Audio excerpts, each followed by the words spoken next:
I would like to call the school board meeting for Tuesday, November 2nd, 2021 for the Des Moines Public Schools to order. Ms. Jenkins, would you please take the roll? Mr. Barron? Here. Ms. Bradley? Here. Ms. Caldwell Johnson? Here. Mr. Cody? Here. Ms. Delagardelle? Here. Ms. Martirano? Here. Ms. Sawyer? Here. Thank you. Before we get started with our school board meeting, I'd like to do something that we haven't done here at the board table before, but I feel like it's very important. And I was prompted to do this after someone who was here for our public meeting last week asked me a very simple question. They asked me how I was doing. And we don't get asked that question too often when we're here at the board table. And I was very open and honest and said that I had a lot on my mind, but I was going to be present for the meeting and get through it. And it just led me to believe that, we're all dealing with things and we don't take the time to really check in with one another. And so I want to start something new with this board. And I just want to take the time before we really get into the meeting and work and start going into the work at hand is to just do a check-in. So my simple question to everyone here at the table is, how are you feeling? And please feel free to answer that question and share with the board. And if you don't feel like answering, that is okay too. But this is inclusive of everyone at the board table, superintendent as well. But I really want to just know how everyone is doing today. Thank you, Duana. I'll go ahead and start, and I appreciate the check-in question. As a majority of my meetings, this is how we start our time together as groups.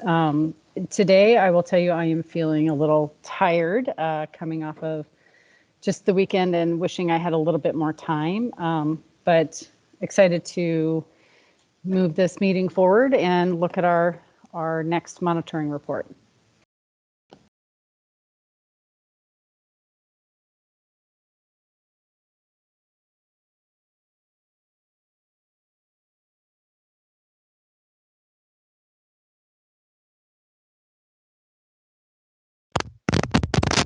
Can you hear me?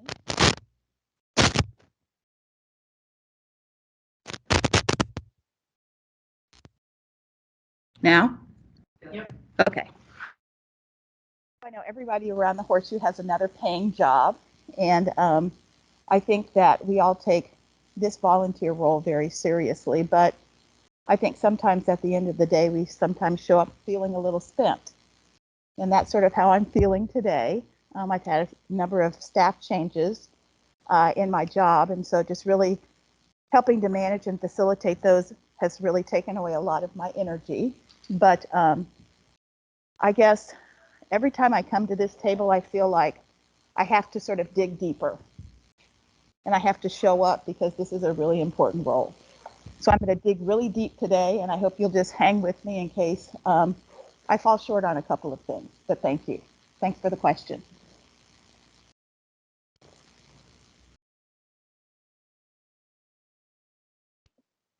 I'll jump in. Can you guys hear me okay? This is my second night of a 4-night week where I'm going to work 12 or more hours. We have parent-teacher conferences this week. So I was with parents until 7:30 last night, and I'll be with parents again until 7:30 tomorrow night and all day Thursday. So it's just a week of lots of meetings and full teaching and grading. So I'm still feeling pretty fresh because I'm still on the front half of that week. But yeah, this week always feels a little bit like a marathon for me. And I was reflecting today that this will be the last time that I will do a board meeting in the middle of a full week of conferences, which is kind of a bittersweet realization. So.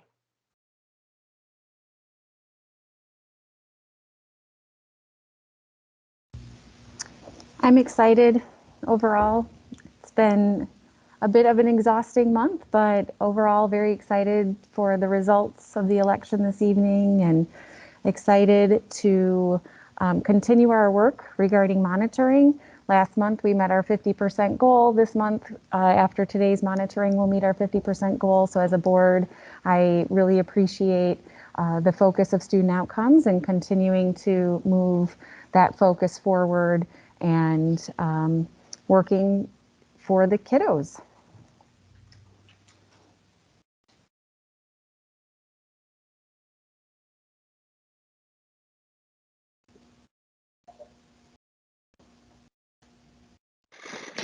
Anyone else? I'm doing all right.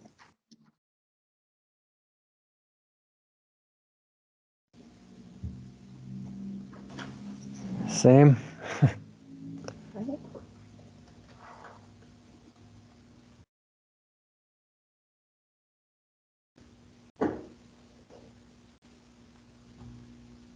Yep, I'm doing well. Wonderful. Thank you all. I'm doing fine. I think I feel a little um, overwhelmed today as well. I've got a little headache, and I'm where Terry is today. That I'm just going to dig deep and dig into this meeting. I'm very excited for the work we're doing as well. But I will say I'm just kind of here today, but I'm not kind of here. So I do ask for grace this evening as well, because there's a lot going on in my brain, but I am definitely glad to be at the table with you all on another election evening. So looking forward to the work we're doing. And I thank you all for participating. I know it can be different to have someone ask you, how are you doing? I know it's something that we don't do enough because we're just so busy being concerned about getting the work done at hand. I really think it's important that we take time to check on each other, especially all the things that people are going through that we may not visibly see, but we are all going through something. So, Board, I really appreciate you chiming in this evening. We will now continue with the rest of our meeting, and the first item of business is approval of the agenda. May I have a motion and a second to approve the agenda? Caldwell Johnson, move approval. Martirano, second. We have a motion by Ms. Caldwell Johnson and a second by Ms. Martirano. Ms. Jenkins, could you please take the vote? Mr. Barron, Yes. Ms. Bradley, Yes. Ms. Caldwell Johnson, Yes. Mr. Cody, Yes. Ms. Della Gardell, Yes. Ms. Martirano, Yes. Ms. Sawyer. Yes. The vote is approved, 7-0. The next item on our agenda is approval of the minutes from our meeting on Tuesday, October 19th, 2021. We have a motion and a second to approve the minutes. Caldwell Johnson, move approval. Second. We have a motion by Ms. Caldwell Johnson and a second by Mr. Barron. Ms. Jenkins, will you please take the vote? Mr. Barron, Yes. Ms. Bradley, Yes. Ms. Caldwell Johnson, Yes. Mr. Cody, Yes. Ms. Della Gardell, Abstain. Ms. Martirano, Yes. Ms. Sawyer. Yes. The vote is approved 6 with 1 abstaining. The next item on our agenda is approval of the minutes from our special meeting on Wednesday, October 20th, 2021. May I have a motion and a second to approve the minutes? Martirano, so moved. Della Gardell, second. We have a motion by Ms. Martirano and a second by Ms. Della Gardell. Ms. Jenkins, will you please take the vote? Mr. Barron, Yes. Ms. Bradley, Abstain. Ms. Caldwell Johnson, Yes. Mr. Cody, Yes. Ms. Della Gardell, Yes. Ms. Martirano, Yes. Ms. Sawyer. Yes. The vote is approved 6 with 1 abstaining. Next on the agenda is public forum. We provide speakers at the forum an opportunity to address the board for up to 3 minutes regarding items that are not on the board agenda. If anyone wishes to speak to this forum, please email aaron.jenkins@dmschools.org. Speakers will be called individually, and we ask that you please state your name and address prior to providing comments. Guests of the board are encouraged to speak to matters relating to the programs, services, and operations of DMPS. Please remember that Iowa law prohibits us from discussing specific employees or their job performance. Please avoid references to personalities or character attacks, as those types of comments do not contribute to the purpose for which this public forum exists. Thank you for your support of our school district. We appreciate your input.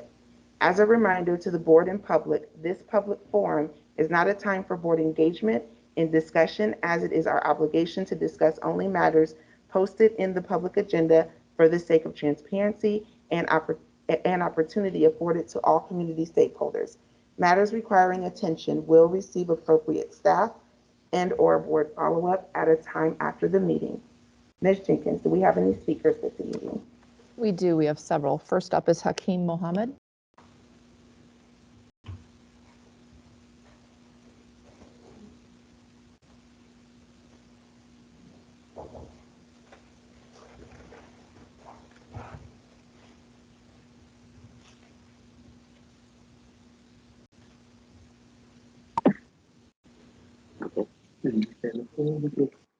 Just speak in here.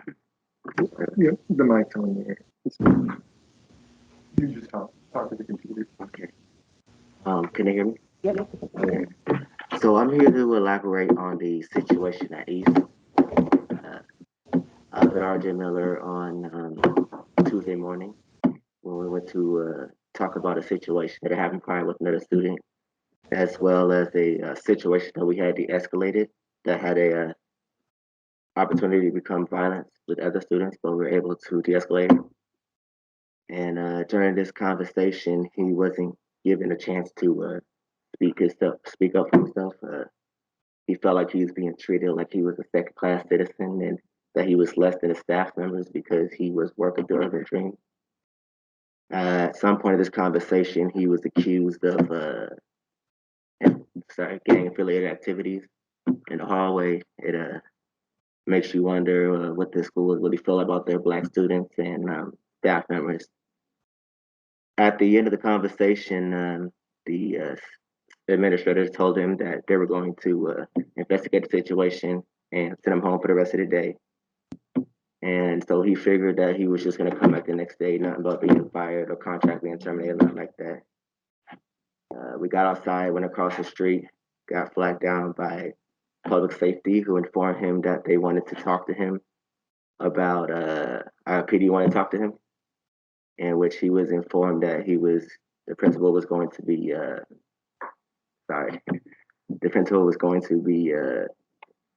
trespassing him. He got a copy of the trespass and then went to Urban Dreams to talk to him about the situation. And at some point later that night, the disturbing messages were sent to him. And I personally believe that, whatever the situation is, someone who speaks like that or thinks that way about minority students at a time like this shouldn't be representing DM schools, a district that prides itself on urban education and the impact that it has on the youth. I believe we need more diversity in our schools and our administration, our teachers, and more people of color involved in the schools. And that's pretty much it. Thank you. Next up, we have Brendan Oliver. Hi, my name is Brandon Oliver. I live at 3021 Southwest 29th Street, Des Moines, Iowa, 50321. I want to first thank all the paid and unpaid district leaders who work toward equitable outcomes for our students. It is noticed. I'm sure there are times when I speak that it seems nothing will make me happy. I feel happiness and satisfaction are very different things. I hope none of us are satisfied with our current conditions, but I do hope we can recognize the joy along the way. Something I want to share about myself is that I strive to be a work in progress. Although it is sometimes uncomfortable, I appreciate when I'm given advice on how to be a more equitable human being. The advice that's given to me is only valid if the person is aware of what I'm doing in the first place. If I know they're aware of what I'm doing, then their advice tends to be more relevant to me rather than an empty, sweeping comment. I see a lot of students and staff every day at school.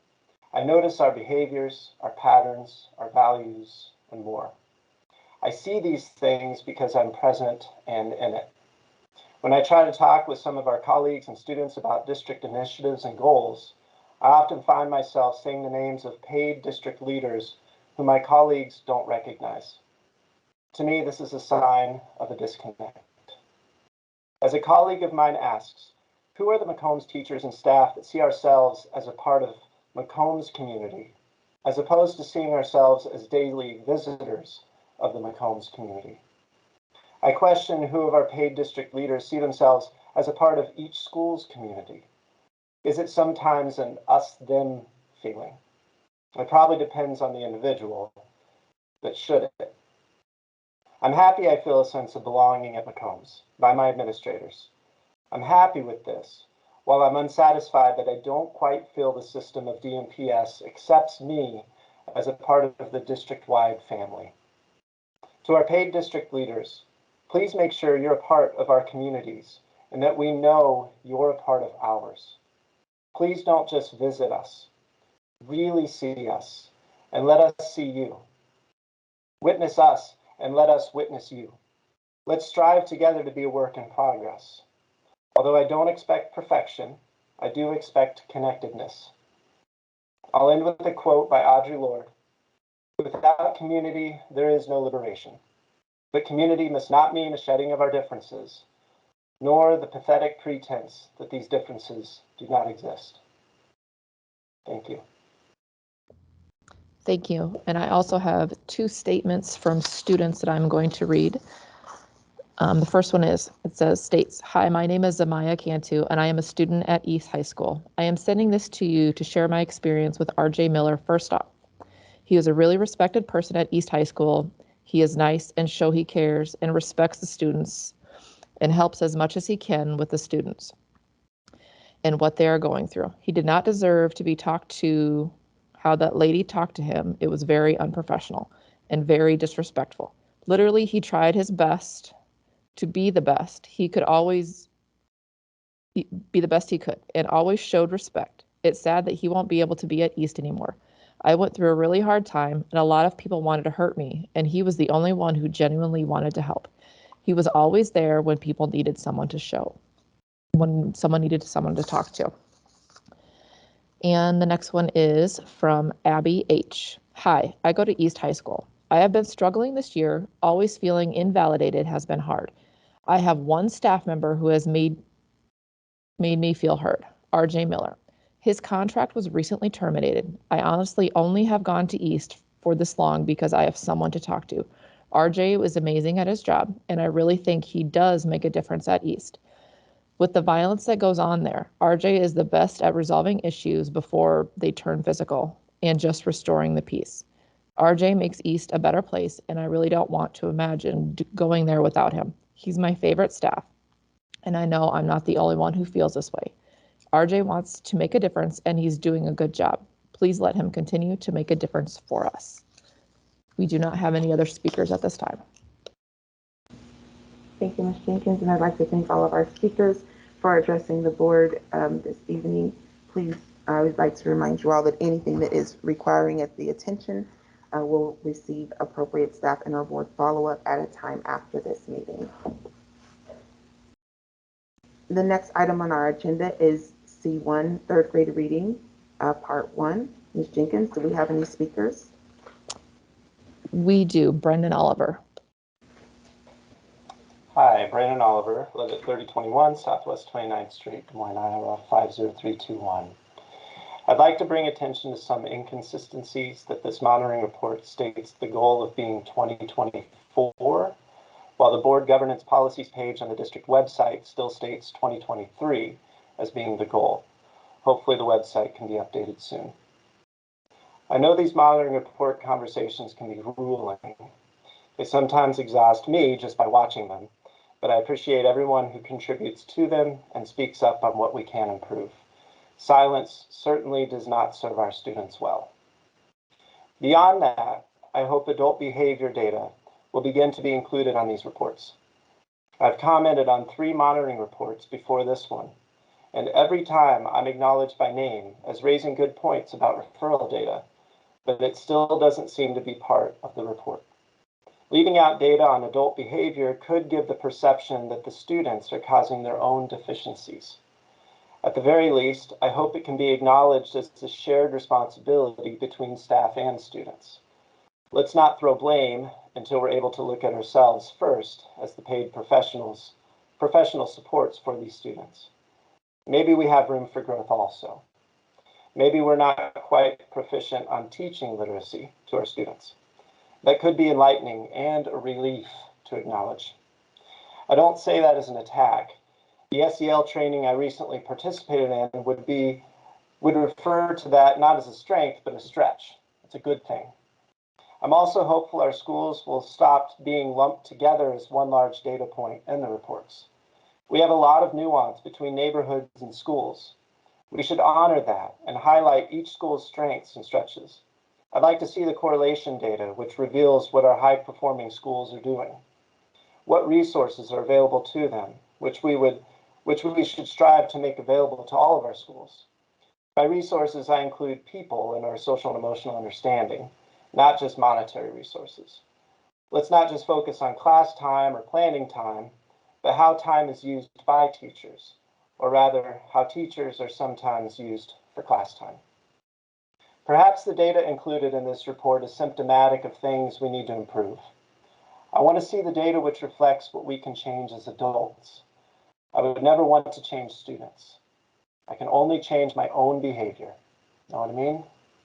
Let's focus on that. Let's focus on adult behavior. Then we'll start to see the students' outcomes improve. Thank you. We have no further speakers. Thank you, Ms. Jenkins, and thank you, Mr. Oliver, for addressing the board. Before we get started and I turn things over to Superintendent Ahart, I would like to share with the community what you're about to see. We are about to go into our monitoring conversation. And before we even get into having this conversation, there are 4 things as a board that we look at. We first look at, does it clearly show what is being monitored, which we do know that we are about monitoring goal 1.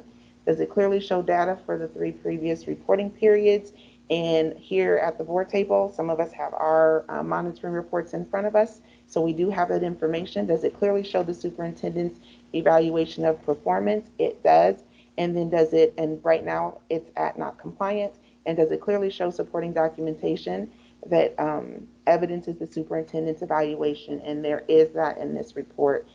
Just for the community to know, this is what we look at before we even begin to have the conversation with our superintendent about this monitoring report.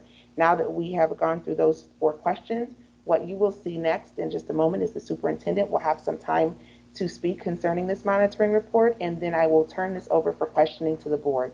The board will ask questions in the who, what, and why frame before we go into the how. The how questions are what we're going to be doing in the future. So right now, the board will be getting a clear idea from our superintendent of what's going on, and then also what is the superintendent's vision to move things forward so that we will be in a position to be compliant moving forward. So I am going to turn it over now to Superintendent Ahart to introduce the matter, and then we'll get into our conversation.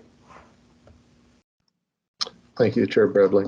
This is the first report on the all students 3rd grade reading, and I've evaluated this as not compliant. As you note, at each of the grade levels reported, we were shy of the target, somewhere in the neighborhood of 2 to 3% at each level. So clearly not compliant. There are, though, some things that I just wanted to highlight for the board before we get into discussion. The first is, if you look at, let me find the right page here, page 9, the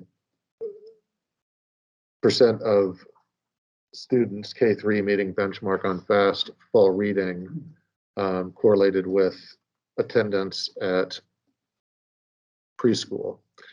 And there's a few things that I want to make sure are clear here. The data here are intended to illustrate that attending preschool significantly impacts meeting reading benchmarks. For the all students example, 76% of our K3 students meeting benchmark attended preschool, and all but the 24% who met but attended no preschool. The data, and I want to make sure this is clear, the data is not about the efficacy of partner versus DMPS preschool, so I don't want people to misread the chart in that way. The real point here is that we know preschool makes a huge difference, and the closer our entering kindergartners are coming into our school with those foundational basic skills, the much more successful we are in supporting them to get to proficiency all the way through 3rd grade.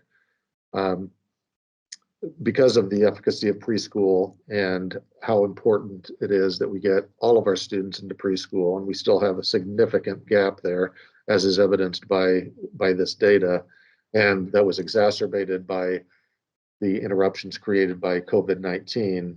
We are implementing a campaign intended to harness our community partnerships to better reach out to all eligible preschool, potential preschool students, so that we can get that percentage of students successfully attending high quality preschool higher than we've had over the last period of years. The other thing that I wanted to just highlight here, I can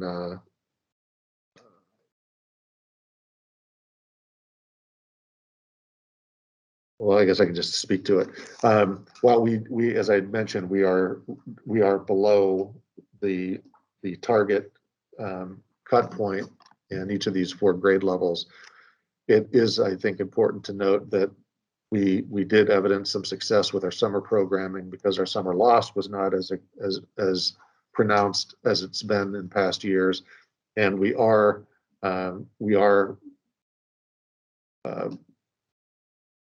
showing movement in the right direction, especially when compared with last year. So while we're not up to where we need to be right now, which is why I have it marked as non-compliant, there are some signs that we are getting the momentum back, and as we get higher attendance by both staff and students, and a longer period of consistent instruction, longer period of consistent in-person instruction, I expect those that curve to tick up, but we're not there right now, so hence the non-compliant evaluation.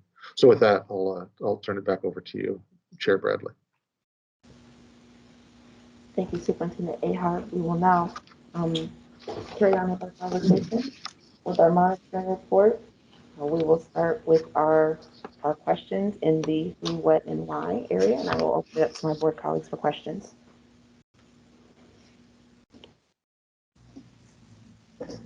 Dr. Ahart, when you referenced page 9, you had mentioned, did I hear you correctly, 76% of all students? Can you just clarify? I'm not seeing that. Is it a combination of DMPS partner preschools and DMPS preschool? Yeah. So that would be the 57% is a combination of those two? Did I might have misheard.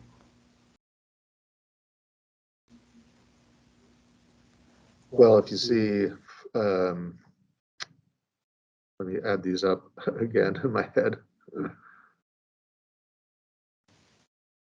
Oh, I'm seeing the out-of-district preschools included in that. It's everything except that 24%. Yeah. Okay, I understand now. Thank you for clarifying that. Yeah. If you can stay on that chart, I do have a question about that chart. So this is just the percentage of kids K through 3 meeting that benchmark. So we still have, what's the number of kids not meeting benchmark? And maybe that's having to do the math on. Well, that's up in the first graphs. Okay. Oh, okay. So having to go back and do the math then.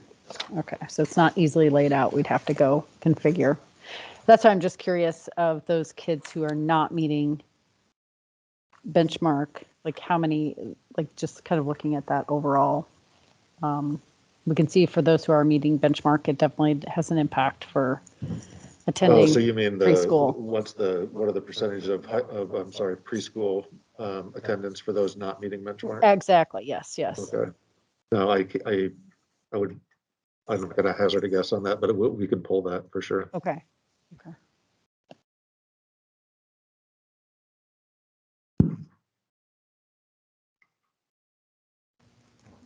You had referenced the summer slide not being as significant based on your response to data.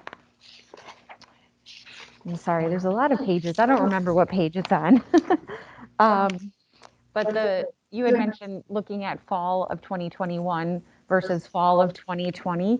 Mm-hmm. Did we look at, or how do we know that the students that attended summer school, and I just said a how question. I'm gonna wait. I'm sorry. Sorry, Madam Chair, I will wait. I think to that point though, do we have on here where our students who attended summer school?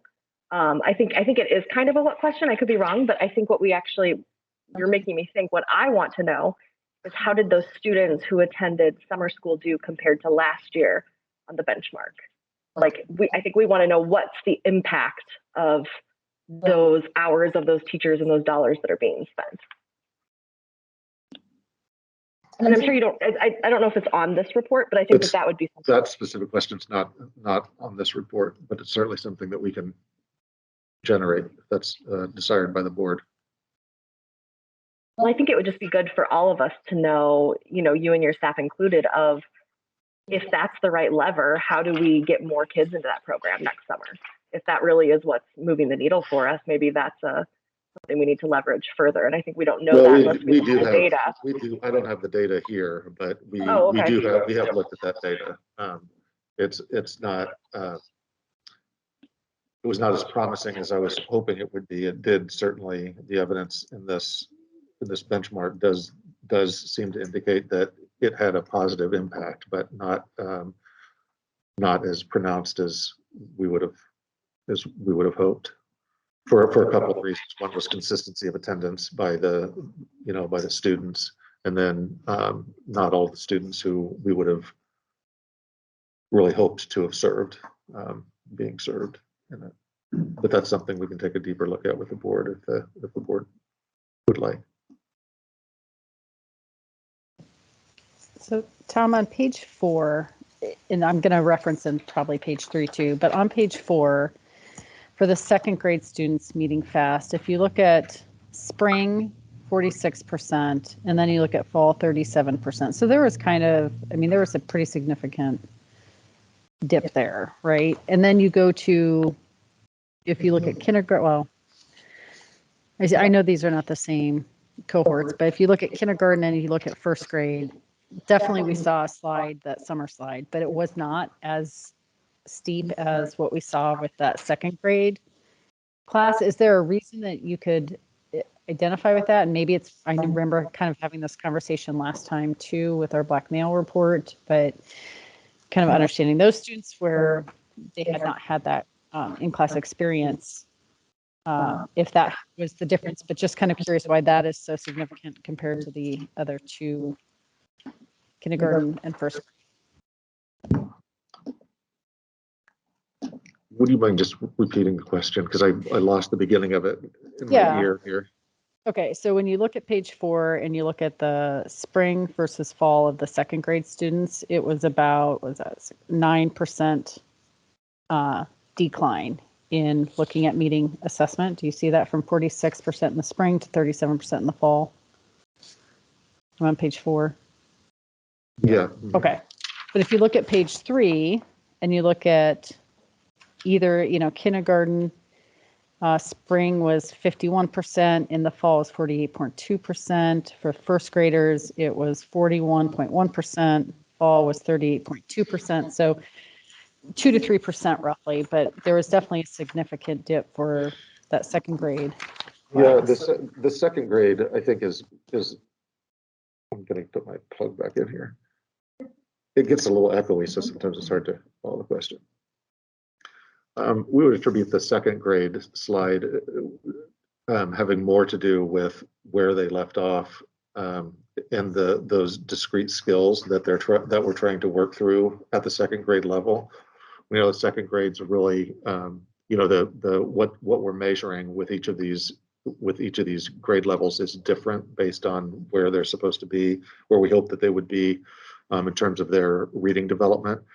And the second grade just asks for a different level of a higher level of I guess I would say complexity in what we're asking of them. So second grade is traditionally a kind of one of those sort of jump years where the students take a big step forward in the depth of their literacy. And so I think we're seeing that because of what they've missed or the compromised nature of instruction that's happened with them for those critical years of kindergarten and first grade, that there's still some catch up to do there. So they don't have that level of automaticity that we want them to have as they come into second grade. Can I just follow up from that? It said the second grade is traditionally a jump year, where they take a big step forward. Is that correct? No, what I meant was that what's expected of them is kind of like a big in terms of their of getting to comprehension. It's less discrete skills and more combining everything together. That's what I meant. So we're expecting. We don't see a big jump in terms of data, but what developmentally for the students, they have to take kind of a big jump in what we're asking of them on the FAST test. And maybe that's something Kelly could explain with a little more detail that would make better sense. I don't know if Kelly's on the line, if she wants to speak to that. Yeah, I'm here. I think what Dr. Ahart's referring to is in second grade, when they come in the fall, they start sentence reading. So they start the CBM, which is a fluency measure.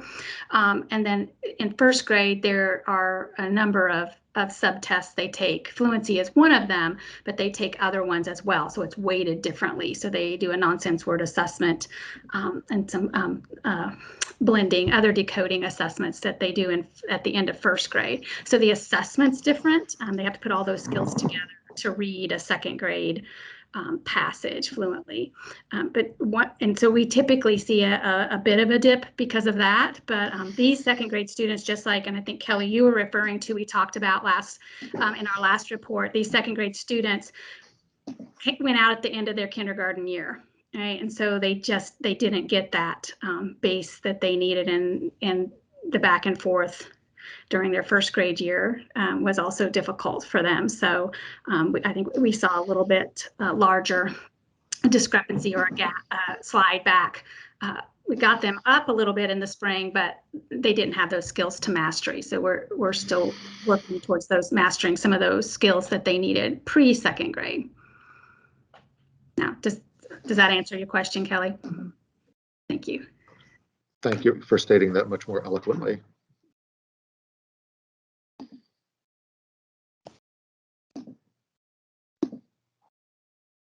In looking at page 2 of the data, it appears that our special education students have the lowest percentage of students meeting the third grade benchmark. What do you believe is currently happening with our special education population? To explain why that's that low. At this level especially, this is so the data to which you refer on page 2 is the third grade students meeting FAST benchmark. So this is where we really start actually getting down to identifying specific learning disabilities with students. So that's largely based on discrepancies from their peers. And so this is largely cumulative, struggles and problem solving with students and trying to determine what the barrier is to reaching that goal. And so you would tend to see a pretty high level of discrepancy here because they are most of these students would have been identified for a very brief period of time, and so have not received a long period of special education related interventions, or haven't had very much time in an IEP.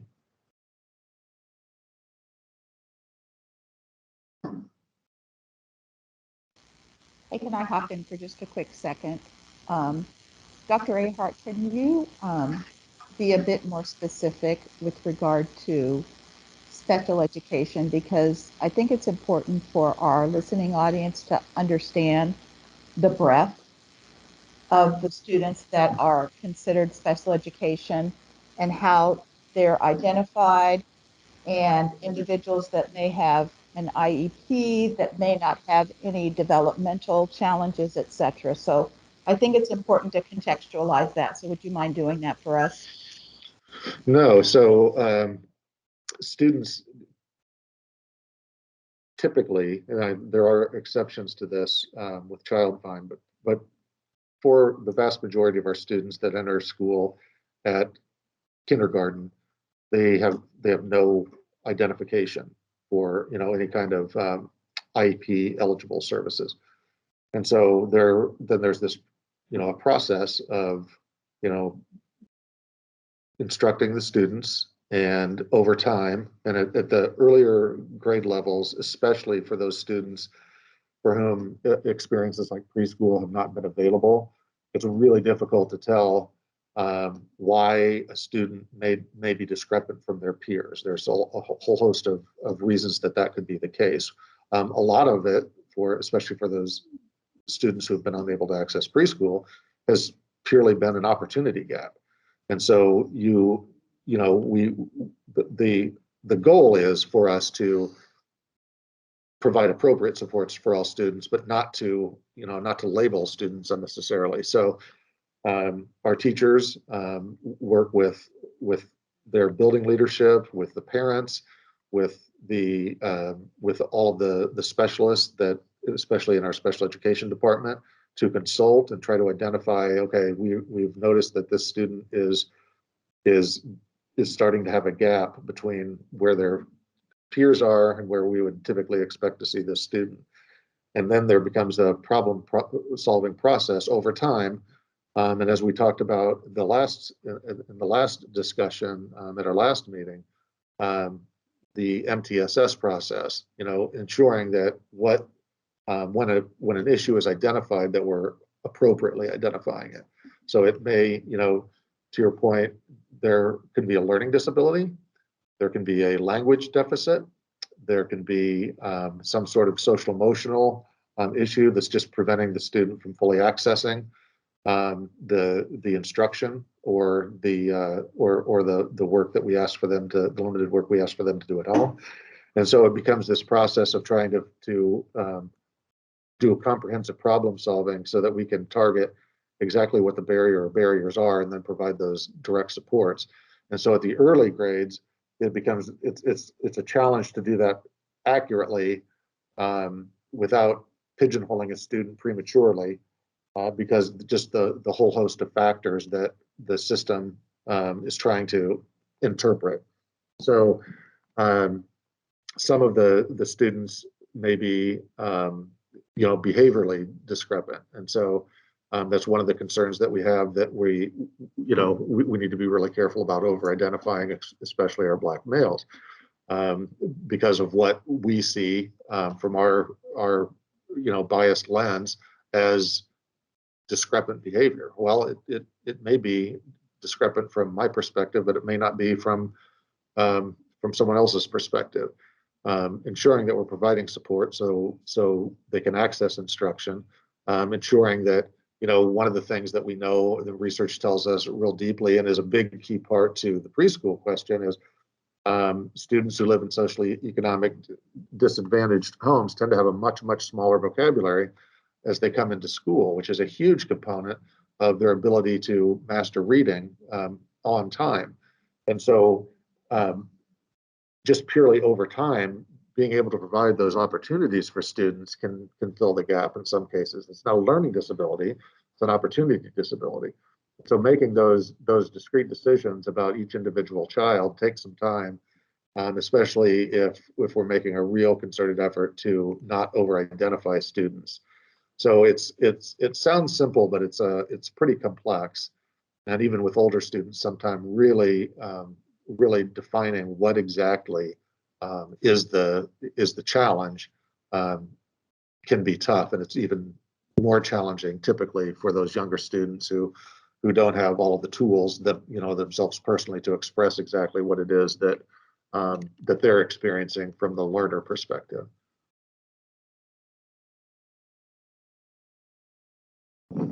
Excuse me, I'm going to plug my computer.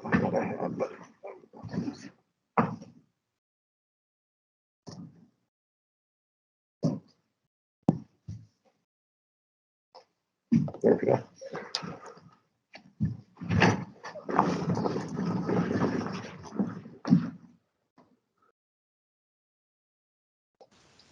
On a unrelated topic there. On page 7, the supplemental data, it says these are percent of male students with an IEP compared. So when it says, 8.6.2, is that an overall or is that above a certain amount? Above a certain benchmark, I mean? No, that's just overall. Okay.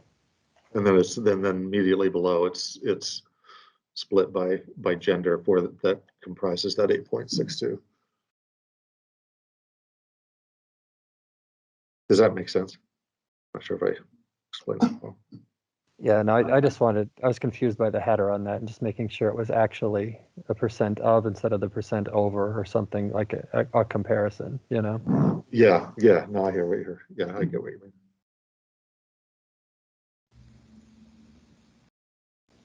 Dr. Ahart, in your last response, you had mentioned students with a low socioeconomic status struggling. Will you point me to where that's at in the data? Because on page 2, our free and reduced price meal students are meeting benchmark at 42%. In comparison to that special education population, we're at 16%. So is it different from the 3rd grade students that data shows that our free and reduced meals student population is in fact of a large concern? Well, actually, I was using that as an example to help answer the question that Ms. Caldwell-Johnson stated. So that's just one of the variables in trying to identify what's the particular cause for an individual student. Thank you. It's not referring to this specific data.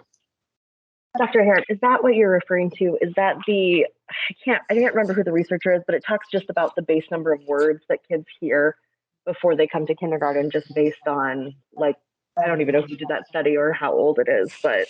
Well, it's been repeated many, many times, but there's a huge gap among the typical, socioeconomically disadvantaged student to someone who's not in that situation. And so but what we do know, regardless of cause, is that if a student comes in with a lot more exposure to language, vocabulary, compared to another student, they have a huge advantage in terms of especially early literacy. Yeah, and I'm sorry, I guess I had thought, I will need to go back and look at that because I've read through that study a few times, but I had thought that it was related more to education of parents than it was to socioeconomic status, because those two don't always go hand in hand necessarily. Well, there are various studies, but the long and short of it is if you don't have the exposure, then you're at a disadvantage than if you do. And some of the research is also tied to books, number of books in the home, and access to outside of school access to print, which we know typically our lower SES students are at a huge disadvantage in that regard. Typically, not always, but typically. Well, and I was just wondering if that could potentially answer the question that Kim had asked about the 42%, mostly because I know myself, my mom was a teacher when I was in high school and we were still on reduced lunch, and, she was working towards a master's degree. So those don't always, family size, other things. So that's what I was pointing out, was that I think it has more to do with education level of parents probably than income, but it's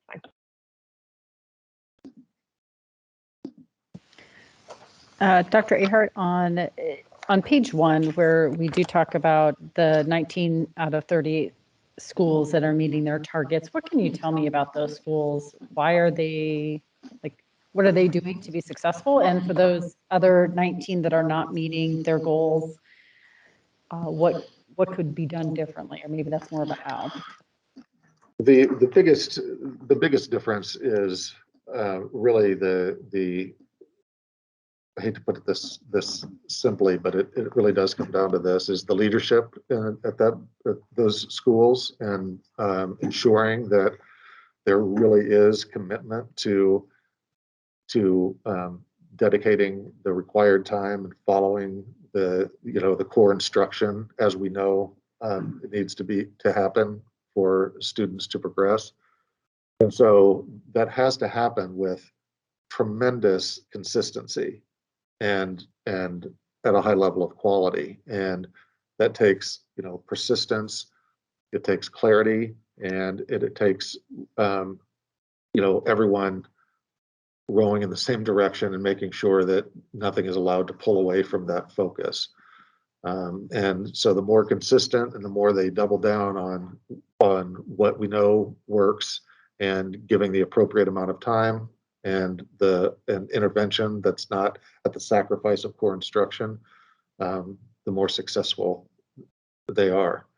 And we need to continue to support our building leadership and ensuring that that's happening across the board with all of our kids. That's the single biggest difference that we can point to. What types of, oh, go ahead. Well, I was just going to ask a quick follow-up question. So who would be responsible for determining resource allocation and other supports that would go to schools that may or may not be meeting the targets? Well, there's a base allocation that all of our schools get, because we do have to maintain a level of equity because of equity, but also because of Title I rules, which is hamstrings us a bit. But ultimately, it's the principal supervisor working with those individual building leadership teams and ensuring that they're applying the resources that they do have available effectively, and strategically relative to the goals, and not for some other priority that's not aligned with that. There's as I've discussed before, and it's kind of counterintuitive, even the level at which we provide resources for non-title buildings that are struggling figures into how our Title I allocations need to be allocated. So we need to demonstrate that we're not providing additional assistance based on the actual number of dollars spent on a per pupil basis at one school versus another school. We have to demonstrate that local and state funding is the same per pupil, and that title dollars, we can demonstrate that that's above and beyond what they would otherwise have gotten. So it becomes a bit of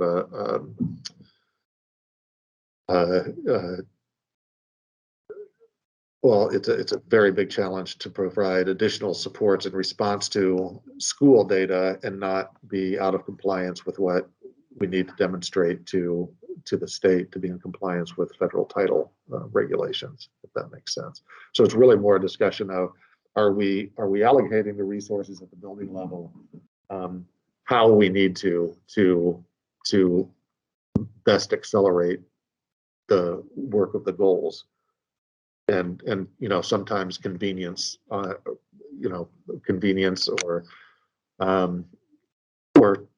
tradition gets in the way of making some of those needed changes. So we're actually directing those resources toward the board goals and not some other perceived priority that I'm sure is important but isn't job one. Yeah, it almost makes you feel like you're fighting with one arm tied behind your back. It does make you feel like you're, both in that regard, but also just in how even, the vast majority of our elementary schools are funded with title, but even then, because of how we have to calculate that, not averaged, like the biggest issue is we can no longer average the cost of staff and then assign FTEs to buildings. We actually have to go building by building and say the two Title I teachers at this building costed this much. And so, and over here, because one of the teachers is, more veteran or, takes family insurance, that one costs more, even though the work they're doing is exactly the same. The service they're providing is exactly the same. So some some schools, we just can't give them enough money to pay for 2 staff people. So they have 1 staff person, and then they have these other dollars that we have to spend there, but it's more difficult to make the best use of those because there's not enough to, provide the personnel support that would really help, provide the support that the students need. That's something that we continue to get creative with and still stay in compliance. But the current regulations are just, they're well intended, but as I said in my testimony in front of the Senate, virtually impossible to implement in a way that's actually equitable. I have a piggyback question. I think it's still a what question. Is there something that prevents us from, do we pay some of those second reading interventionists at 60% title funds, 40%, general fund? Like, does that already happen, or is there something that prevents us from being able to do that? Oh, no, you can do that. Okay, so are we currently doing that? Not very much, because it doesn't really help with that problem. No, but it would help with the equitability of having 2 at one school, wouldn't it?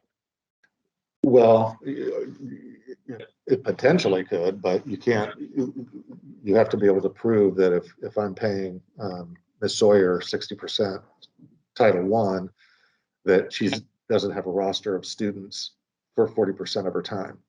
So if she's a kindergarten teacher, she could be a kindergarten teacher for 40% of the time, and then she would have to be doing title work 60% of the time. So we couldn't have a reading interventionist that was doing general education reading intervention for 40% of the time and Title I intervention for 60% of the time. Well, yeah, you could, but then are you going to have greater class sizes and then have more interventionists, or are you going to have smaller class sizes and really have targeted intervention? I don't know. I guess I was just asking you for a potential solution to. Yeah, we've tried, and in some cases that works, depending on the size of the building. But in the final analysis, the non-federal funds that we spend, the local and state, as they say in the regulations, need to be on a per pupil basis equivalent, building to building to building. So there's ways to slice and dice it if it makes sense in the schedule, but you still only get this much title allocation per student based on your percentage. Right, I understand that. I just know that, I've worked in buildings where, staff members will say they have a 50% DOP designation, 50%, or whatever it is. We have a bunch of like that there are, right. Yeah. I just want to make sure that, in a time where we have very few dollars, that we are being as flexible and creative with them, knowing that our students need as small class sizes as possible. They need interventionists. We need to get title funds to kids. They need to read. They need to do math. That we have to get them, an enriching arts education. There's all of these things. I just want to make sure that when we say we know where every single one of our dollars is going, that we actually know where every single one of our dollars is going, and that we're using them as creatively and as flexibly as we possibly can. That's what I'm encouraging, because we're not getting more money. There's not more money coming. There's not more help coming, probably, just looking at the political landscape of where we're at. So I guess and I feel like I've mentioned this before, I just hope that we're being as creative and flexible as we can with our dollars. So that was my question, is are we being as creative and flexible with our dollars as we can? Yes, I believe we're being as creative and flexible with our dollars as we can. We have, if you look at our staff list, you'll see all sorts of different funding sources supporting same positions. Okay. Yeah, and I guess I don't know if we've ever looked at that data at the board level or like specifically broken down. Like, I don't remember in the 4 years I've been on the board ever specifically looking at what percentage of our staff are paid for out of X fund and Y fund. We look at very big over the top budget, but yeah, I'm not familiar with the data you're talking about. So.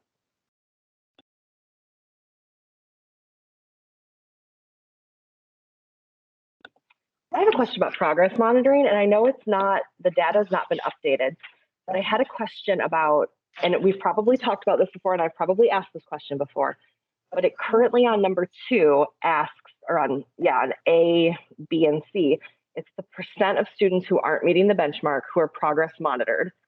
And we want 100% of our kids to be progress monitored every week. And we know when am I understanding that measure correctly? Of 100% of the students. Yep, of the students not meeting benchmark. Yep. Right, yep. So I guess my question is, when we're in an environment where we look at attendance data regularly and we know that all of our students and most of our students who struggle are not attending school 100% of the time, I'm wondering if this is the right, like, is this what we should be measuring? One of the things that I had thought of, just for example, this fall, some of the students that I progress monitor, one of them was gone for a family funeral for a week and a half. Another one was out because a brother was exposed to COVID. You know, there's all these things that are happening with our students that are kind of beyond everyone's control. So how do we know that this is the progress monitor that's important for us to spend time tracking, I guess? How do we know this is the most important one? Because, you know, when staff are running progress monitoring, they're parring students who are, you know, have been at risk for more than 2 benchmarks. How do we know that this is the progress monitor that we should really be spending our time monitoring? Dr. Ahart, before you answer that question, if I can jump in board and just say something. I know I normally stay quiet during this time, but actually, Kirsten, you brought up something that we actually would be looking at after monitoring. So a part of the progress monitoring flow is what we would do is we're now in the stage of talking about things during monitoring, but what we would do after monitoring, that was the question I was going to pose tonight that I wanted the board to be thinking about is, are we monitoring the right things?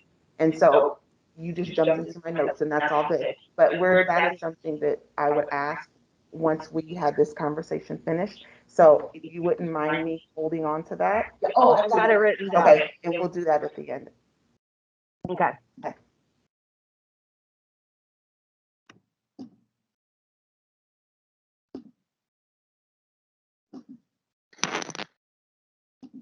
want to ask a question about the the data from, so people have asked about the kind of the missing the benchmark for different years of students, but if you look at it as cohort data, so last year's kindergartners or this year's first graders, on page 7 in the response to data, you noted that there was a 12% drop between the kindergarten spring data and the first grade fall data, which you indicated is probably speaks to a lack of skills weren't mastered at that time. Just kind of 2 questions off of that interest me is we kind of understand what then what that means, and then does that give us reason to be worried about data that we get? So if we're I think, and I'm not looking at the report right now, but I believe we were or close to 50% at the kindergarten spring data a year ago or at the end of last year. Is it a kind of is there such a thing as like a soft 50%, or is this is it a real 50%? How should the board interpret that, acknowledging that certain cohorts can slide quickly?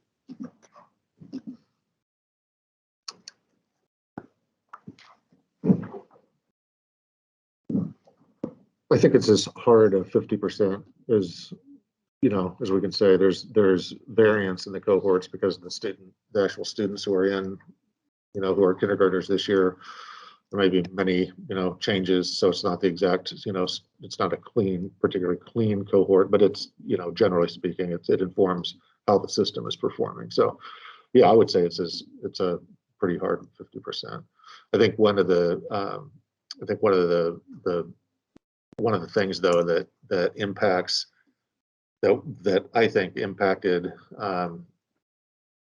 learning loss though over summer that makes the last 2 summers maybe more challenging than a typical year. If we'll have those again, is you can hit if you're just hitting that 50 at the end of the year, and you just reach that, and it was a real push to get there. And that was because of, compared to a regular year, inconsistent instruction, either in modality or frequency, or quality in some ways.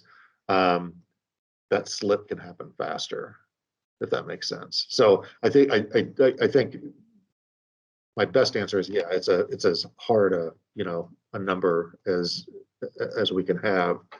And at the different grade levels, like Kelly had helped me illustrate with, especially with second grade, where that level of complexity, they take a big step in the level of complexity. There's real value in that consistent, iteration until it's really, they really have automaticity. And if you're not quite there, that slip can happen really, really rapidly. And so I think we were compromised to a degree at all those grade levels because of the challenges in modality and the other distractions relative to COVID.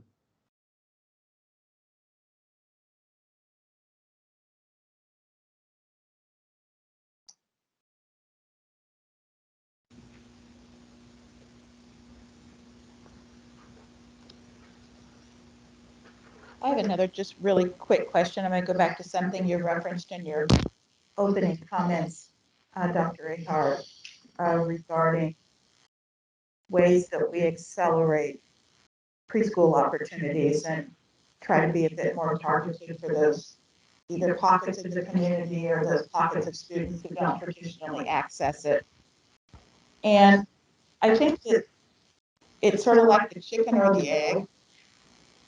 So for those students that are able, because of a new focus on really pushing preschool experiences, have the ability to have those experiences, I think we'll see some shift in the data for those students. But that's a whole different crop of students than the ones we're dealing with now. And there's a lot of catch up that we're going to have to make with those students that either did or didn't have a preschool experience, but are still also lagging. So can you be more specific about sort of what the diagnosis is for those students? And as we think about what the future looks like for them as they complete at least their elementary years, where do you see us needing to push, needing to go? What are those interventions that you think are really going to help them get their stride?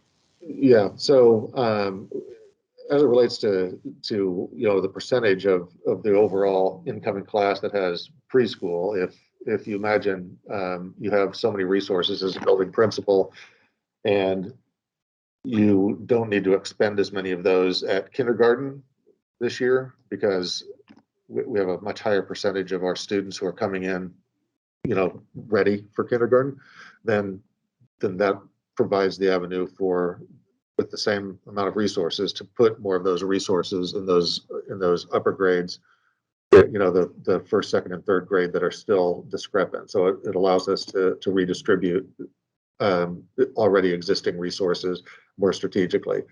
The other thing that we are, and I'm not ready to talk about this yet, but we're just about ready to unveil a new, it'll start out as after school. It could potentially be before and after school program that we're going to pilot second semester at probably 3 schools. And if it shows, promise, as we're pretty confident it will, that we would be expanding that more broadly. That's a program that will specifically target, it'll be available to all students, but specifically target students of color. And while it's not specific to, it won't be a didactic instructional, reading instruction. The goal will be to really immerse those students in highly culturally relevant reading materials, literature, art, and while they'll be exposed to more language and more relevant learning experiences, The other goal will be to help them have a more positive association with their school, because it'll be happening at their school. And if we're recruiting successfully, which is one of the reasons that we're not launching it sooner, hopefully working with adults, and a lot of them hopefully will be high school students that will be paid, that look like them, and that can, and that can connect with them more immediately. And if we see promise with that, we'll expand both the number of students that we're serving at those initial pilot schools, but also expand it to additional schools. And we hope to have data, and we're confident we'll have data that shows that the students, then we'll be recruiting, by the way, students, we'll be doing targeted recruiting for that after school program, students who we specifically identified as having a deficit in reading. We hope to be able to demonstrate that we can accelerate progress that way. One of the other issues in the regular school day is there's just only so many hours, and we don't want to cheat students out of the full experience of physical education and art and music and health, and we want them to have an enjoyable experience and not feel like it's a drill and kill based on a reading score. So having a way to provide an experience that is more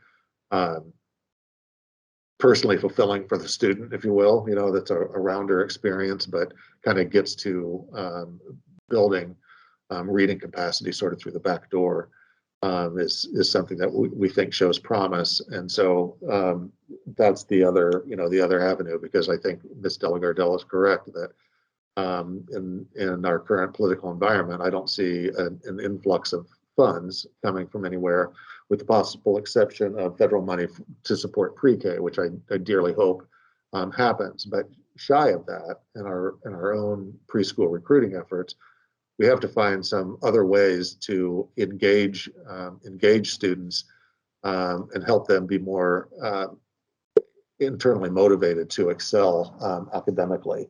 And so the onus is on us to make that experience more relevant and more enjoyable. We'll continue to look for solutions like that actually show that's something different than what we're doing now, but can demonstrate real results, because that will take an investment. But if it's paying off, we'll figure out a way to continue to grow that investment. Just really quickly, what's the source of the revenue used to fund that in the pilot phase? In the pilot, it'll be, we don't have that completely figured out. It'll be a combination of 21st century and possibly some of the ESSER funds.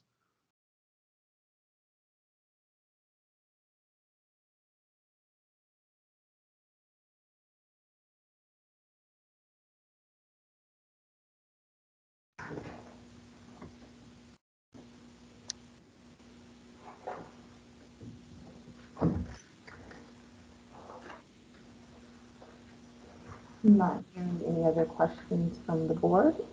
I'd like to ask, going to the how questions. Are there any future questions that you have?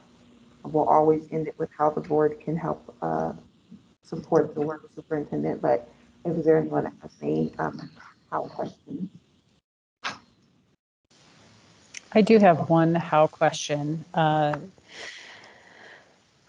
Superintendent Ahart, on page 2, all the data is there for the 3rd grade students that are either meeting or not meeting the FAST assessment. And for those that are meeting, the only students would be our Asian students and our white students, as well as we look at gender, our female, although I would question Black females. I did some numbers, and those numbers are not well.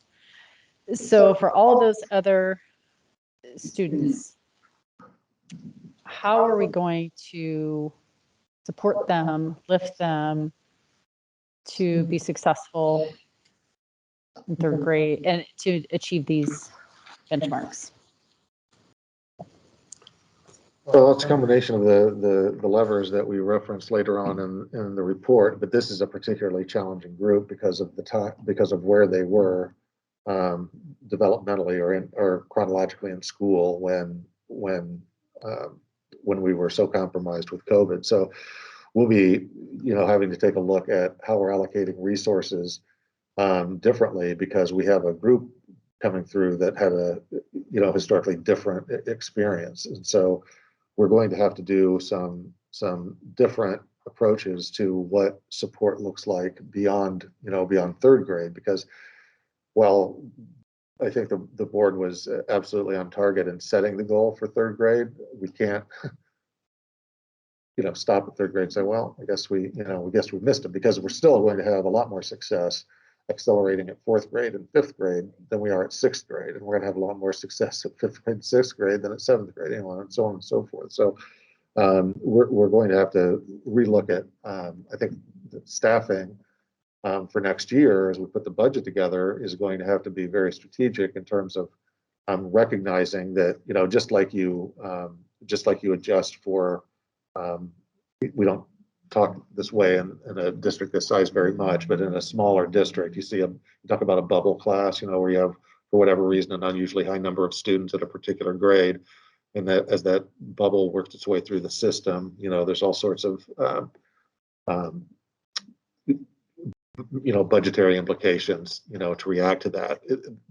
This is really the same concept. We're going to have to target this group of students and monitor how we're doing with them and make sure that we're putting in additional supports moving forward, based on where they are at the end of third grade, to say, look, we're still not where we need to be.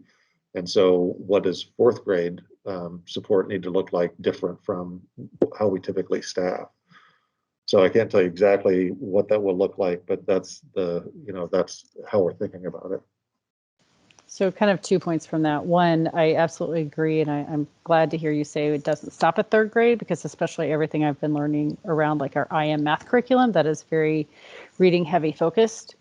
And so we're not going to see success in math with our kids if literacy is not where it will be supportive for them in that curriculum. But I just would also, if you could, as we come into budget time, because I want to draw upon what my colleague, Ms. Della Gardell, had referenced to. Usually we get the overarching budget. So it's really helpful for us as you put that budget together that we understand how these allocation of funds are being directed to support our board goals. Mm-hmm.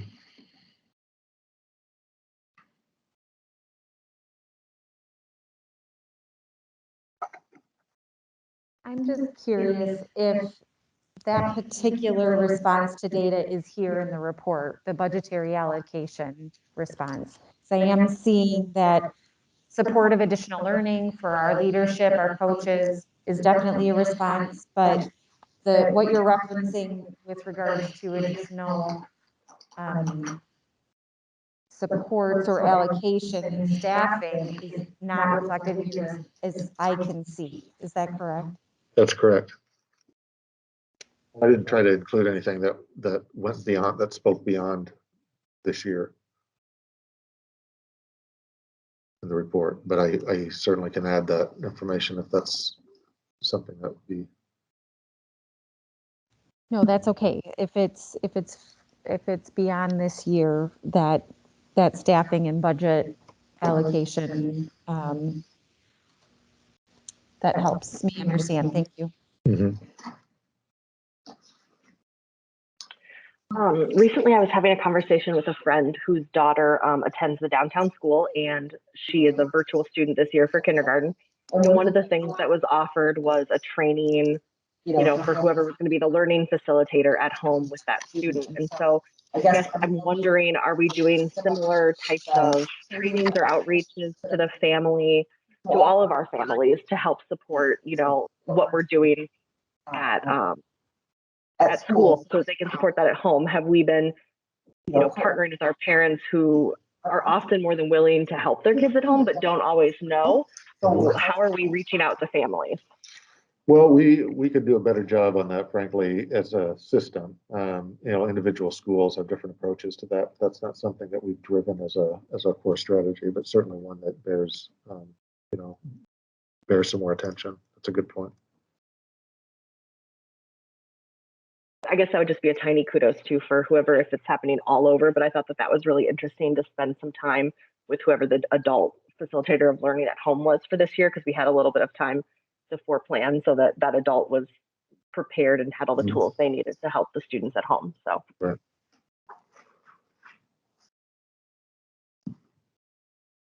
I just had a quick comment, and maybe Dr. Ahart, you can speak to this, but you know, there's a initiative that the Annie E. Casey Foundation and Ralph Smith have been advancing for years, the campaign for grade level reading. And I know that over time, Des Moines has been a pace setter city through our United Way. But I really think that we are to a point, not only with this data, but also with what I anticipate we'll be seeing with our students as our ELL population potentially grows over the course of the next several years, and we see other demographic shifts and changes in our population. But I feel like it's time for us as a district to really engage with our community to make literacy a priority. I don't think that we can wait for the trends and all of the initiatives that we've advanced here in this district to catch up. I think we really have to elevate literacy, not only as a priority in our community, but to figure out how everybody can galvanize their organizational muscle and leverage their organizational resources and our community resources to the benefit of our students. We're at a real inflection point right now, and I feel like we have got to really think about things differently. And I feel that Des Moines Public Schools can do a lot, but we can do a lot more when we have community partners who are willing to come alongside of us and really elevate our issues in ways that will not only yield benefits to our students, but really ultimately will yield huge benefits to our economy. So I'm going to challenge this board to really think about ways that we become much more engaged in allowing our issues to become our community's issues, and for our challenges to be our community's challenges, so that together we can make the kinds of differences we need to make for our students. So I'm going to put that before this board as something that we really need to be thinking about. And I'm going to ask us to challenge ourselves in ways that maybe we've not challenged ourselves before. But I think it's time for us to step up and lead, but we can't lead by ourselves. We have to have everyone else in the community helping us to lead together. And I want to kind of piggyback off of what Terry just said. I actually got onto the Des Moines Public Library's website because I know that they offer a lot of services for getting kids ready to read. And we've talked about the gaps of preschool and how we just don't have the resources yet. And I guess I don't know what kind of partnering we're doing with our public library, but you know, they have right on here, parents are the best teachers to get their children ready to read. You are your child's first and most important teacher. You know your child best. Children are most ready to read when they're in a good mood. You know your child's mood's best. Children learn best by doing things. So take every chance you can to read with your children, tell stories, talk about them, say nursery rhymes, and sing songs. And so I just wonder, how many families do we have who already have school-age children who might have a preschool or younger child at home, that if we were starting to build, you know, and really dug in on our community schools approach that I hear us mention occasionally, and really dug in, how and what outcomes could we get by bringing our community into the school and, you know, partnering with our families and parents. And, you know, we know, especially now, our kids in some ways have been home for a long time. Their parents, you know, have seen them way more as the way their learning is over the last few years, or, you know, over the last year and a half. I think now is the time to leverage, you know, what the parents have seen and, you know, give them some tools to really help us. I really do think there are parents out there who, you know, they want what's best for the kids, but they don't necessarily know what to do. And I think we're in a unique position to help make that connection with other community partners, United Way, the public library. I mean, there are other things out there because we don't have librarians in our schools to help us, you know, with some of that literacy things that just fall beyond just, you know, the reading instruction. And so, you know, how can we leverage that?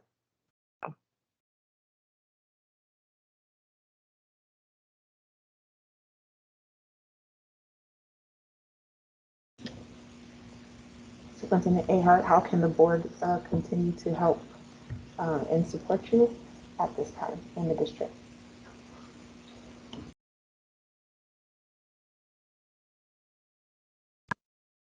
Thank you for that question. I think that Ms. Caldwell-Johnson and Ms. Delgadale really, I think, pointed to that. You know, we, public education writ large, but especially urban environments are starved for resources, and we do have a very fine staff, but we don't have as much help as we would like, and we've gone through a historic period where through everyone's best effort, despite everyone's best efforts, the educational process the traditional education process was severely interrupted, and that impacted our students of color and our economically disadvantaged students at a greater level, and so we actually have a gap right now that we're trying to bridge, that we need to accelerate our progress, and there just isn't enough time and staff and energy within the bounds of DMPS to do everything that needs to be done to ensure that these students are genuinely ready before they exit elementary school. Something that I do talk about quite often, and Ms. Caldwell-Johnson brought up, this is if it doesn't speak to the community in any other way, it's a huge economic lever. We want a diversified workforce, not just in education, although we desperately need that, but we have our diverse workforce being served by 5,000 staff within Des Moines Public Schools. We have 32,000 students, and over 60% of them are students of color, and they bring with them a wealth of cultural knowledge and language abilities that a lot of us just dream of having. And so if we can make that investment, and it does take an investment beyond what DMPS itself can do, we can certainly lead the effort, but anything that the board can do in a coordinated effort to elevate the challenges that we're trying to face as a broader community challenge, and not just falling solely on the shoulders of the teachers of DMPS and the leaders of DMPS, but that all of us share in the responsibility, and we all share in the benefits as well. But we know the way Iowa funds schools, there is no meaningful correction for accelerating progress for students that come in behind, who come in disadvantaged for whatever reason, whether it's a language deficit, whether it's an experience deficit, whatever the challenge, our system does not recognize that in any meaningful way. And so to accelerate, and people, when you have the opportunity to actually explain that to people, they get it. So in some way, we need to bridge that gap.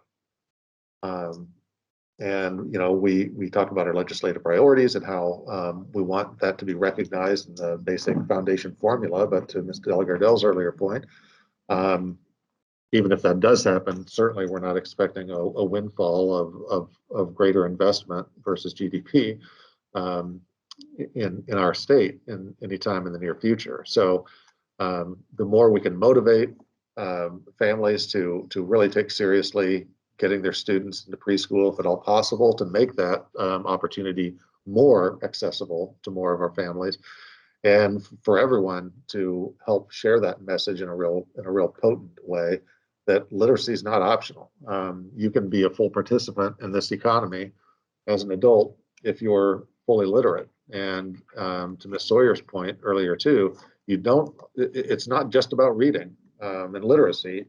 If you don't have those skills, you're going to be at a huge deficit in every other area of study. Regardless of what your career goals are or what your educational goals are, literacy is necessarily a part of that. And so it's just absolutely crucial that we lift up all of these young people to a place where they can be self-directed learners, and they can't do that unless they're literate. And so it's a very long way of saying, the more coordinated the board can be in its messaging to the community, and to help me and my team look for levers in the community that we can utilize to help get more support around these students who really need it, the better off the whole system will be.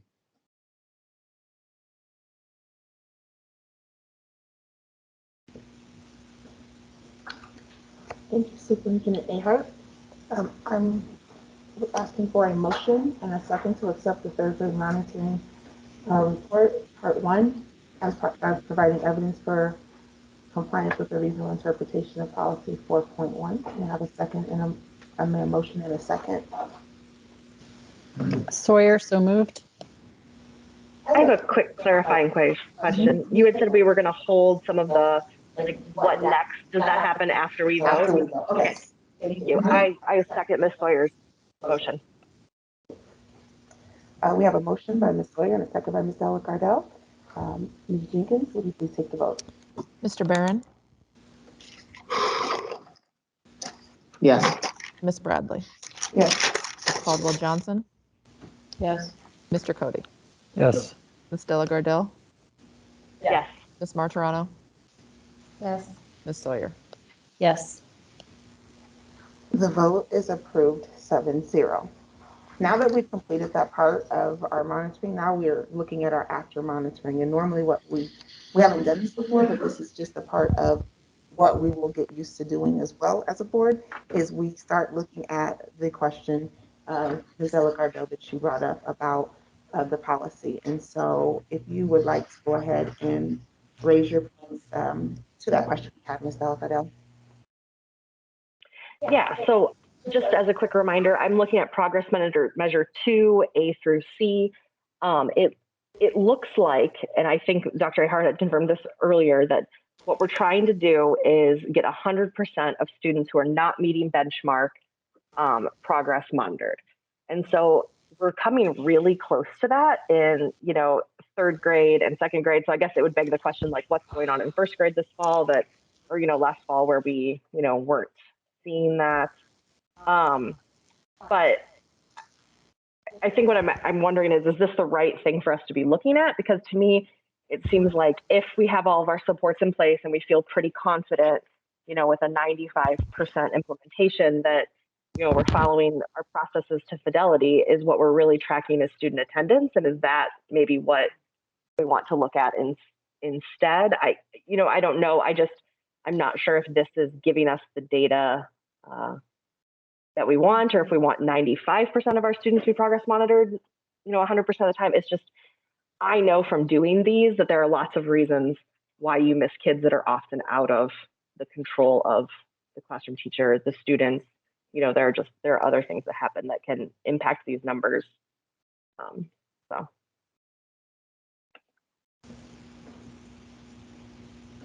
And Superintendent Ahart, just so you know, it's not that you have to give an answer for this right now, but I think it's something that if, after this point, if we're looking at that, it's just something for you to think about. And, if that's a conversation as a board that we need to have further to dig deeper into that, that's what I would suggest that we do. But I think it's just a good thing to think about, and just for you to be mindful of that. Is there anyone else that wants to chime in off of what Ms. Della Gardell has brought up?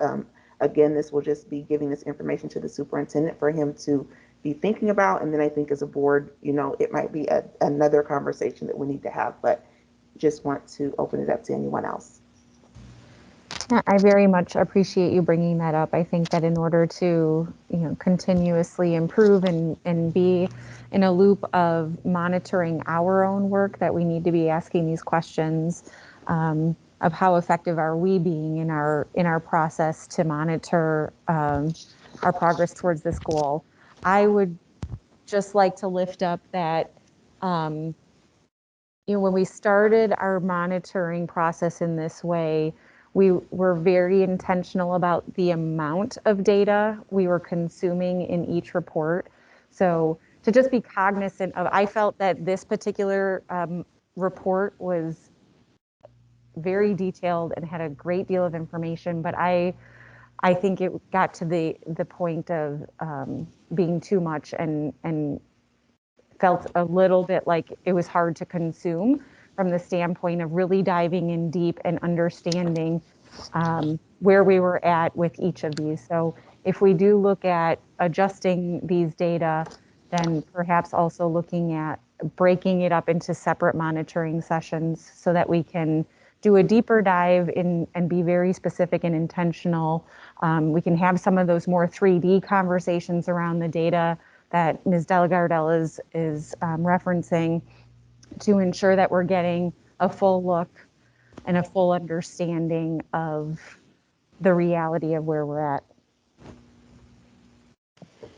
I would also just, and thank you, Ms. Delgardelle, for bringing up that question, because I have been questioning this myself. And for me, I would say Superintendent Ahart, because I wasn't here when these goals and progress measures were developed.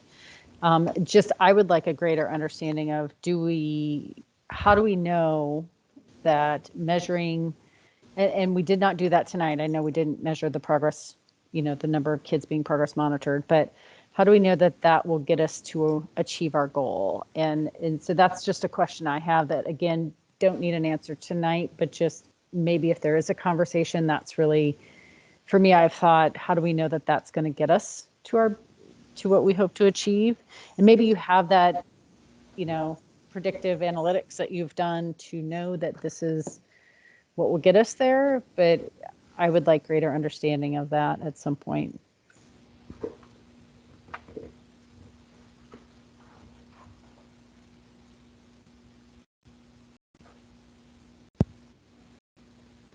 I had just a real quick comment. After our last meeting, I spent a little bit of time with Tim and Kelly, just sort of walking through our last monitoring report and then also today's report.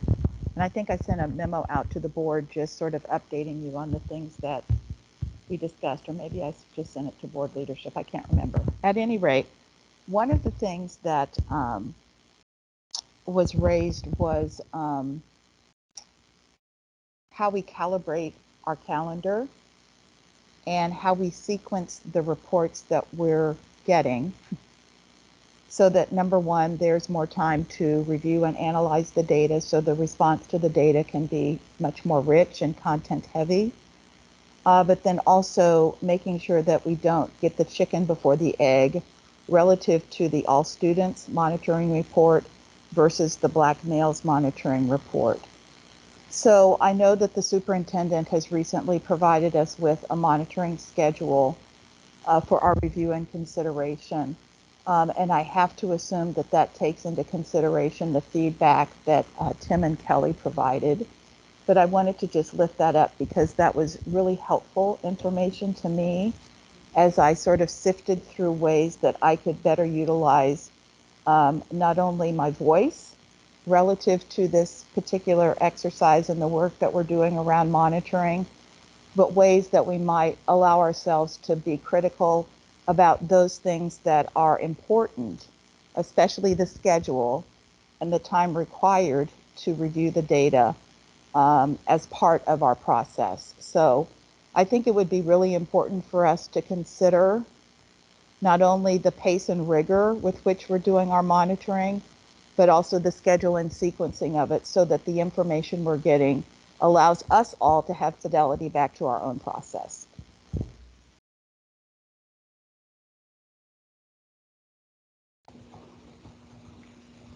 Thank you all for your feedback. And one last thing that I'd just like to mention before we wrap up the whole monitoring thing is there's a rubric that I'm going to be sending you all that it's something, this is new, but it's also going to be helping us as we're thinking about how effective we are being with our monitoring. And so I'm going to send that rubric just for you to just look at to help us prepare for future monitoring conversations and just some things that we want to be looking at as far as preparation, data and opinions, questions and statements, past and future, and progress monitoring and project management. And so you'll see this rubric. I'll share it with you all tomorrow, but I want us to just kind of start thinking about this rubric and how we want to get into the column where we are highly effective monitoring. And I think that will be very important. And we still have practice to do this with this. So I don't expect that we're going to fall in that column right now at this point, but it's something that that will be a goal for this board for us to get to as we continue to have our coach and training and some PDs around monitoring and our questioning in the near future. The next item on the agenda is consent items. We allow any person the opportunity to speak to the board for up to 5 minutes following the presentation of an agenda item. If anyone wishes to speak to an agenda item, please email aaron.jenkins@dmschools.org. Remarks must be germane to the agenda, and we ask that you avoid reference to personalities and character attacks, as those types of comments serve no productive purpose. We appreciate your input. As a reminder to the board and public, the board will not engage in discussion or deliberation with the speaker regarding comments made to the agenda items. Discussion and deliberation will remain among board members at the board table, with speakers' comments informing said discussion, deliberation, and determinations as deemed necessary. Ms. Jenkins, do we have any speakers? Brendan Oliver. Hi, Brandon Oliver. I live at 3021 Southwest 29th Street, Des Moines, Iowa, 50321. I'm going to speak on the Fine and Performing Arts Monitoring Report. As a music education student at Drake, I was told in one of my classes that my job would be cut at least once in my career, because the reality is that arts classes are not generally valued by schools. My job was accessed after my second year of teaching in DMPS in 2010. My job was again accessed in 2015.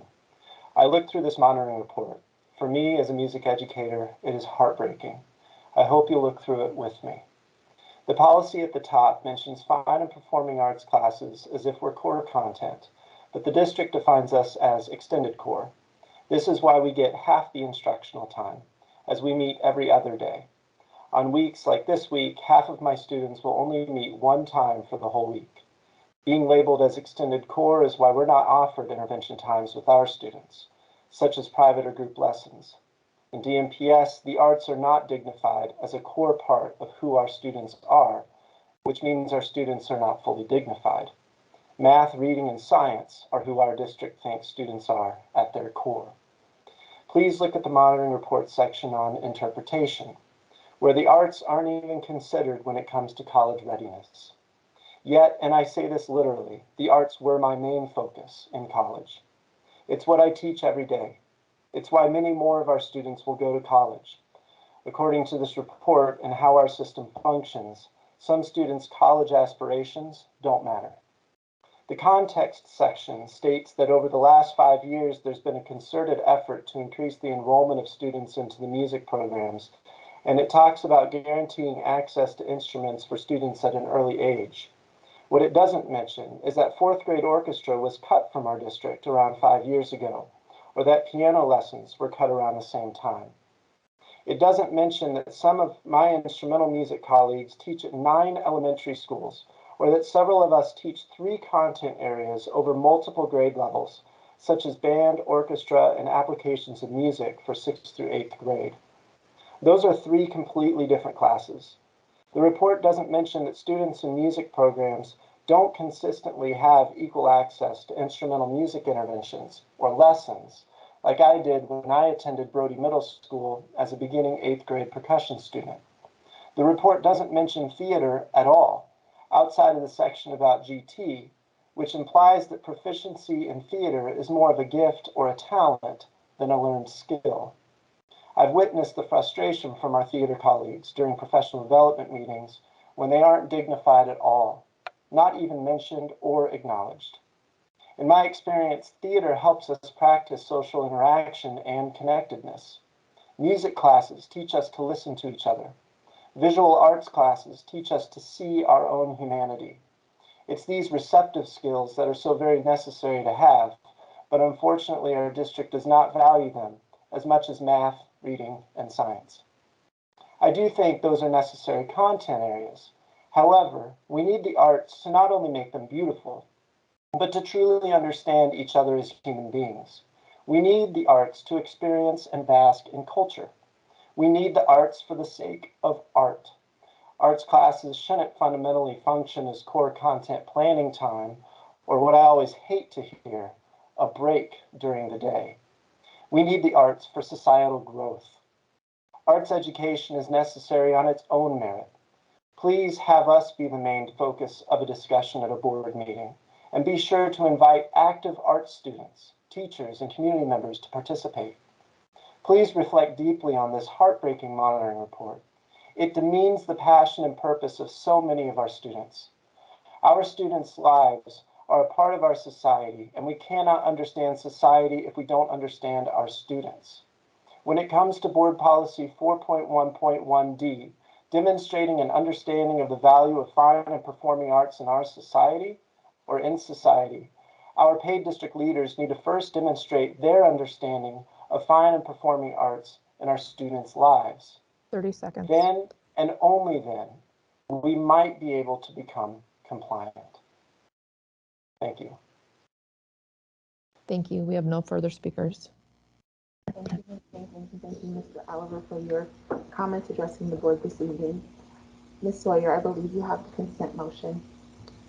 Yes, I do. I move that the board approve the consent items in accordance with the recommended action for each item on the consent agenda, including bills previously authorized, certified, and approved for payment by the board secretary in the amount of $4,054,380.50.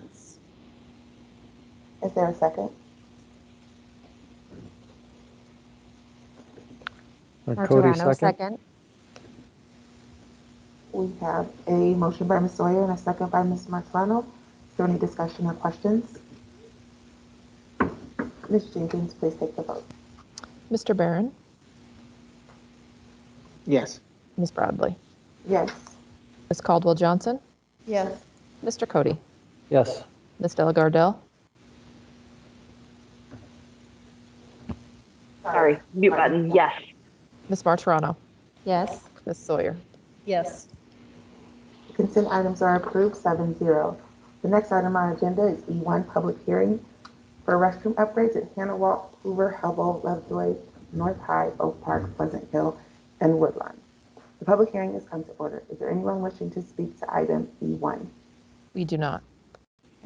Hearing no one, I'll close the public hearing. Superintendent Ahart, would you please introduce the matter? I recommend the board review the proposed plans and specifications prepared by Farnsworth Group for restroom upgrades at various locations, hold a public hearing, and approve the plans. May I have a motion and a second to approve item E1? Martorano, so moved. Caldwell Johnson, second. We have a motion by Ms. Martorano and a second by Ms. Caldwell Johnson. Is there any discussion or questions? Ms. Jenkins, will you please take the vote? Mr. Barron, Yes. Ms. Bradley, Yes. Ms. Caldwell Johnson, Yes. Mr. Cody, Yes. Ms. Delagardelle, Yes. Ms. Martorano, Yes. Ms. Sawyer. Yes. The vote is approved 7-0. Next on the agenda is other items. First up, a request for a hearing with the School Budget Review Committee for modified supplemental amount for asbestos abatement projects. Superintendent Ahart, would you introduce the matter? Yes, there's an allowance in, it's a little known allowance that we learned of lately that for certain asbestos abatement projects, if we use general fund dollars, we can get that spending authority refunded to us. And so we would like to take that action to the tune of almost $200,000. I don't believe the district has done this in prior years. But this is a tool at our disposal that we think will be advantageous financially to the district. May I have a motion and a second to approve the request and exhibits as presented for a hearing with the SBRC for modified supplemental amount of $191,928.42 for asbestos abatement projects during the period of July 1st, 2020 through June 30th, 2021 that were paid for using general fund dollars. Caldwell Johnson, move approval. Delagardelle, second. We have a motion by Ms. Caldwell Johnson and a second by Ms. Delagardelle. Is there any discussion or questions? Ms. Jenkins, will you please take the vote?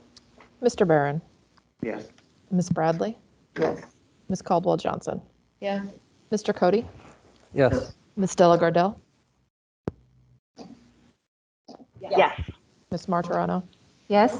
Ms. Sawyer. Yes.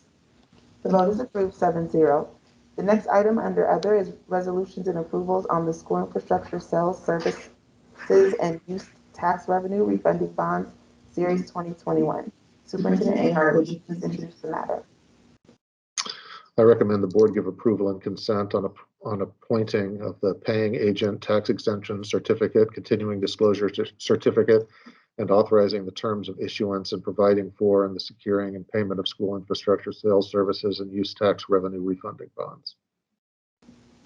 May I have a motion and a second for approval and consent for appointing of the paying agent tax exemption certificate, continuing disclosure certificate, and authorizing the terms of issuance and providing for and securing the payment of school infrastructure sales, services, and use tax revenue refunding bonds? Caldwell Johnson, move approval. Cody, second. We have a motion by Ms. Caldwell Johnson and a second by Mr. Cody. Are there any discussion or questions? To clarify, these were the bonds that we had the special meeting for on Wednesday a few weeks ago? Okay. Yes. Just wanted to make sure I'm following that.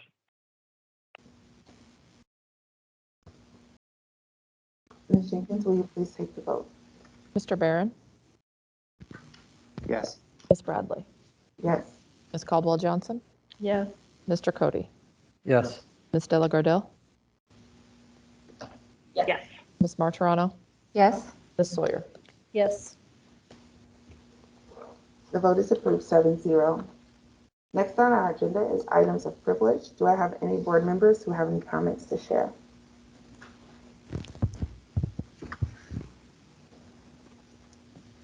I suppose if people are interested, you have 35 more minutes to get to the polls to vote. Yes, you do. I hope if they made it with us this far into the meeting, they already voted. But if you didn't, stop listening now and go vote.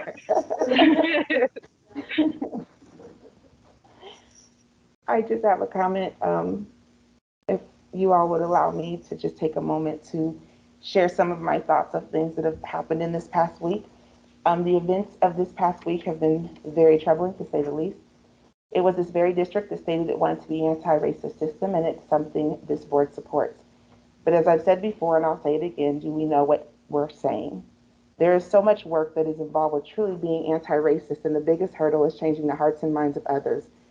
We can do all the PDs, trainings, and reading all the books that we like, but if we don't make the choice to change the thinking in our minds and our hearts, then being anti-racist becomes a problem. It is my hope that the people who work in our district, from the superintendent to the volunteer and everyone in between, will choose to change the way they think and what's in their heart. It will be the only way that true change will take place in this district. I contemplated resigning my position after the recent events took place this week because I stated that I didn't want to be connected to a place that is speaking words but showing no action. I've since decided that I'm needed in this place, and while not many will admit that, I know that's what truly matters. So I will spend the next 2 years on this board making sure that the district holds true to its words to be an anti-racist system for those students who look like me and those who don't, because I'm depending on you all to do better. Superintendent Ahart, I will turn it over to you for your report. Thank you, Chair Bradley. Traffic at our 2 COVID testing sites continues to be steady. While we hit a peak of around 150 to 160 every day at each site, we are still testing more than 60, closer to 70 each day. So we think that that's a service that we need to continue to provide because it's providing ready access and quick turnaround time, and is a really good resource for our nurses who often encounter either staff or students who appear to be symptomizing, and we can get them directly into a quick turnaround test and hopefully limit the time that they have to be away from school and from work. We had a discussion this afternoon actually with our partners at NOMI in an effort to strategize how we can best accelerate vaccinations for our 5 to 11-year-olds when that vaccine is finally approved. And I just received word literally about 3 minutes ago that the director of the FDA has given her approval, so the long wait is over, and so now it's a matter of distribution and ensuring that we actually get not just the vaccine, which we already have, but actually get vaccinations. So you'll be hearing more in the very near future from DMPS about how you can help your child access the vaccine for those 5 to 11-year-olds who heretofore have not had access. Another point I'd like to just point up for our community, the board held a brief special meeting the day after our last regular meeting where they approved the sale of 3 different revenue bond series. This is much like refinancing a home, and while it receives little attention, and they took final action tonight to issue a new series in replacement of those 3, it's really important for our community to know that over the next 10 years, the district will have nearly $7 million additional dollars to invest in our schools, extending an extraordinary track record of administering our saved funds to the benefit of our students. It's not a real flashy thing to do, but we take a special pride in ensuring that we're good stewards of the public dollars, and the action that the board took tonight, as well as last Wednesday, or 2 Wednesdays ago rather, is a real testament to that. It'll be a huge difference maker for our kids. And then finally, I'd just like to offer congratulations to our own Deborah Carr, who has been awarded the 2021 Catherine G. Williams Diversity Lifetime Achievement Award from the National Association of Social Workers, Iowa chapter. Congratulations, Ms. Carr. That's all I have for tonight. Thank you, Superintendent Ahart. Thank you all for tuning in this evening on this election night. We appreciate it. This meeting is adjourned at 7:30 p.m.